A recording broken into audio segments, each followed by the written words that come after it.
राज्यसभा में जाने की तैयारी। नहीं, ये तो देखिए पार्लियामेंट्री बोर्ड तय करता है और अभी ऐसा कोई निर्णय नहीं हुआ। जब होगा तब हम आपको बताएंगे। सर किस तरीके से आप देख रहे हैं? हम देख रहे हैं कि कांग्रेस में चिरंजीव राव ने डिप्टी सीएम पद पर दावेदारी कर दी है, खुद का नामांकन की तिथि भी घोषित कर दी है। शैलजा के अलग कार्यक्रम है, सुरजेवाला के अलग है, हुड्डा हिसाब मांग रहे हैं। इसको कैसे देख रहे हैं कांग्रेस की स्थिति में? सर आप कांग्रेस तो ये टुकड़ों टुकड़ों में बटी हुई है और टुकड़ों टुकड़ों में ही टूट जाएगी। कांग्रेस नाम की कोई पार्टी नहीं है। हर आदमी अलग अलग दावे पेश कर रहा है। हुड्डा जी सुरजेवाला के बारे में कुछ कह रहे हैं, सुरजेवाला जी हुड्डा के बारे में कुछ कह रहे हैं। सुरजेवाला जी के बारे में सुरजेवाला जी ने हुड्डा को मिठा कहा और हुड्डा ने सुरजेवाला जी को कुछ कहा। सुरजेवाला ने मिठा कहा तो कैसे मिठा कहा? जहाँ तो चाट के देखा होगा, ऐसे तो कुछ नहीं बता सकता कि मीठा है या कड़वा है। तो अब ये सारी बातें हैं, तो इस प्रकार से एक दूसरे को कर रहे हैं। सर लेकिन जिस तरह से अजय यादव के बेटे हैं और लालू प्रसाद यादव के दामाद भी हैं चिरंजीवी, उन्होंने कहा कि जब सरकार बनेगी तो मैं डिप्टी सीएम हूँ। अभी तो टिकटों का भी ऐलान नहीं हुआ है। नहीं, देखिए कांग्रेस की नाव बनाकर दरिया पार करना चाहते हैं, करते रहे, डूबेंगे बीच में। कागज की नाव से पार तो किया नहीं जा सकता। जब कांग्रेस पार्टी नहीं है, जब कांग्रेस पार्टी के 100 साल से चुनाव नहीं होंगे, कोई संगठन नहीं है, तो ये तो कुनबे हैं, गैंग है। चुनाव आने पर इकट्ठे हो जाते हैं लूटने के लिए सरकार को। तो चुनाव आयोग को इनकी मान्यता रद्द करनी चाहिए। जिस पार्टी के अंदर प्रजातंत्र नहीं है और देश के प्रजातंत्र की रक्षा कैसे कर सकती है? साहब अचानक से जो आचार संहिता कुछ समय पहले लग गया, कि ऐलान चुनाव कार्यक्रमों का जल्दी हो गया, तब तक कुछ पार्टी को भी, सरकार को कुछ और समय मिलता तो और बेहतर नहीं। ठीक है, नहीं, चलो कोई उसमें अच्छा हुआ है। ये इंतज़ार करना काफ़ी वो हो रहा था, हम तो करते और जल्दी हो गए। इंतज़ार मुश्किल होता है।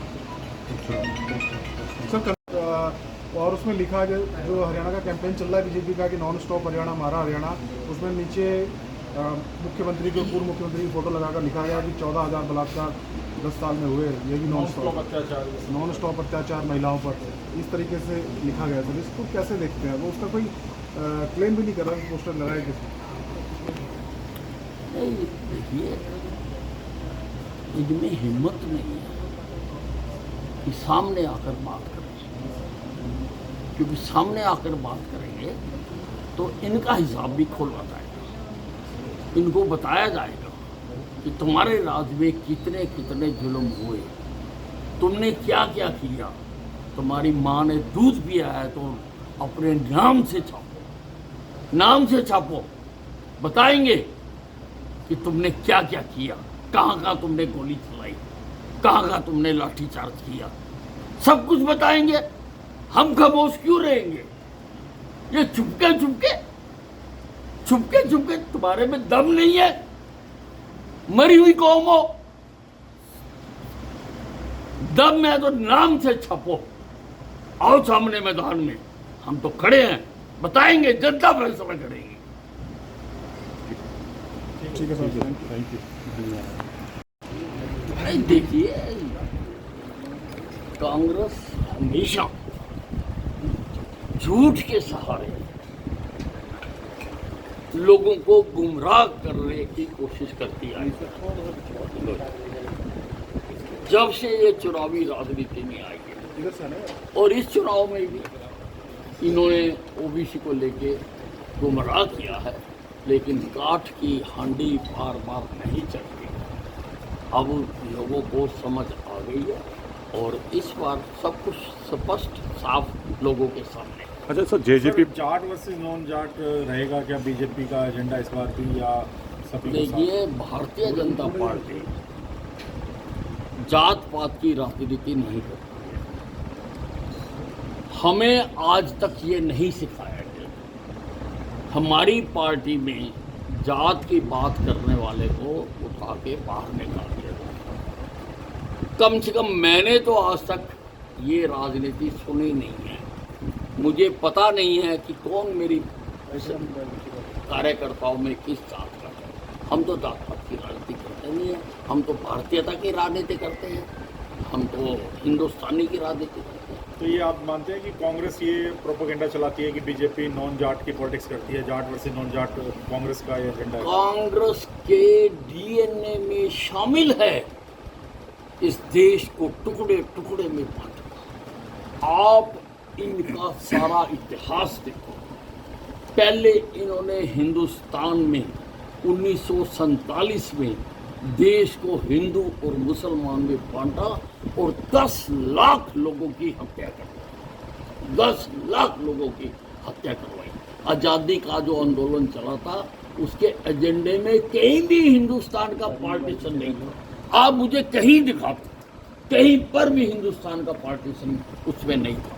इन्होंने बंटवाया और बंटवाते तो फिर उसके लिए योजना भी बनाते। 10 लाख लोगों को मरवाया और लोगों को बेघर करवाया। और अब राहुल गांधी जी उनको जातियों में बंटवाना चाहते हैं। अब रोज वो कहते हैं कि जातिगत गणना होनी चाहिए। अब इनकी फर्दर योजना है, अब ये चाहते हैं कि गली मोहल्ले में लड़ाई हो, पड़ोसी पड़ोसी लड़े। ये इनकी योजना है। ये लोगों को काट बर्राने के लिए योजनाएं बनाते रहते हैं। ये कांग्रेस के खून में है। सर, एक जेजेपी के ऊपर है कि जेजेपी के 10 विधायक चुने गए थे, लेकिन अब 10 विधायकों में से सिर्फ 5 ही बचे हैं और अब जेजेपी की नज़र जो है वो बागियों पर है, जो बीजेपी से अलग होंगे या कांग्रेस से अलग होंगे। देखो, कांग्रेस में क्या होगा ये तो भगवान भी नहीं जानता, लेकिन बीजेपी का कोई भी बागी नहीं है। बीजेपी में सब विचारधारा के कारण लोग जुड़े हुए हैं। धूप हो या छांव, गर्मी हो या सर्दी, हमारे लोग जुड़े रहते हैं क्योंकि हम विचारधारा के कारण जुड़ते हैं। हमारे में कोई भी इसलिए नहीं जुड़ता कि सरकार आ गई तो जुड़ जाओ, चली गई तो भाग जाओ। हमारे लोग हर हाल में पार्टी के साथ जुड़े रहते हैं। बाकी पार्टियों की मैं नहीं